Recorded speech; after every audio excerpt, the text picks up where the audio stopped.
السلام علیکم ورحمۃ اللہ وبرکاتہ۔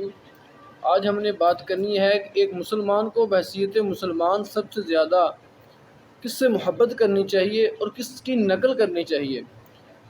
تو دنیا کا ایک عام دستور ہے، ایک رواج ہے کہ انسان کو جس سے محبت ہوتی ہے وہ اس کی مطیع و فرما برداری کرتا ہے، اس کا مطیع و فرما بردار ہوتا ہے، اس کی ہر ادا کو اپناتا ہے، اس کی ہر ادا اس کو پیاری لگتی ہے، اس کی عادات و اطوار اپنانے کی کوشش کرتا ہے۔ تو اس حوالے سے ایک مسلمان کو بحیثیت مسلمان سب سے زیادہ محبت اللہ اور اس کے رسول اللہ صلی اللہ تعالیٰ علیہ وآلہ وسلم سے ہونی چاہیے۔ پھر اس محبت کا تقاضا ہے کہ انسان اپنی زندگی کو اللہ اور اس کے رسول اللہ صلی اللہ تعالیٰ علیہ وآلہ وسلم کے بتائے ہوئے احکامات کے مطابق گزارے۔ اللہ عز و جل نے مسلمانوں کو کامیاب زندگی گزارنے کے لیے اپنے پیارے محبوب صلی اللہ تعالیٰ علیہ وآلہ وسلم کی پیروی کرنے کا حکم دیا ہے۔ چنانچہ اللہ تعالیٰ قرآن پاک میں ارشاد فرماتا ہے لَقَدْ كَانَ لَكُمْ فِي رَسُولِ اللَّهِ أُسْوَةٌ حَسَنَةٌ، یعنی بے شک تمہیں رسول اللہ صلی اللہ تعالیٰ علیہ وآلہ وسلم کی پیروی بہتر ہے۔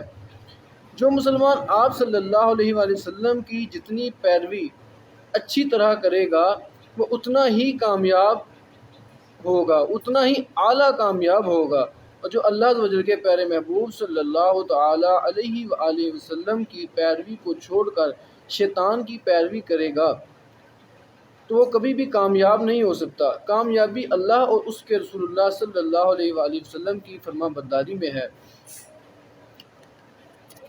تو اس حوالے سے حضور علیہ السلام نے ایک حدیث پاک میں ارشاد فرمایا من تشبہ بقوم فہو منہم، فرمایا کہ جو کسی قوم سے مشابہت کرے وہ انہی میں سے ہے۔ ایک اور حدیث پاک میں ارشاد فرمایا مونچھیں خوب پست کرو یعنی چھوٹی کرو، اور داڑھیوں کو معافی دو یعنی بڑھنے دو، اور یہودیوں کی سی صورت نہ اپناؤ۔